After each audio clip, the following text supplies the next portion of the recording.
Okay, my name is Francis de Borja. I'm Filipino, 67 years old, still working in business. And as you saw, I just came from exercising. You know, I thought of that while I was making my rounds, no?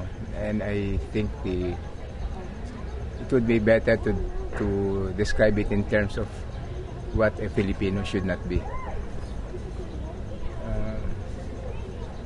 You know, there are traits, no, that not necessarily common to Filipinos alone, no, but maybe especially pronounced here. One of the traits that I think Filipinos should not have, no, is distinguishing between races. How often have you heard that about the Filipinos saying, "Inchik yan eh," or Bisaya? And it's not right, because some of the most moral people that you can find here, no, are those with Chinese parentage, or for that matter, Spanish or Latin parentage. No? So I think that's one trait that a Filipino should not have. And then another trait would be,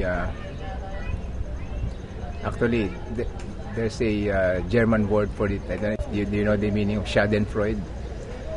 Something like being happy at the misfortune of others. Here, there are a lot of people who are not only inggitin, pero natutuwa pa sila pag may nangyari sa'yo. And then, a third trait that I thought equally is important is one should not be too Catholic.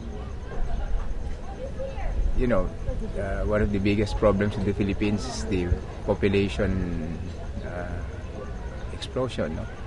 And the reason that no effective programs have ever been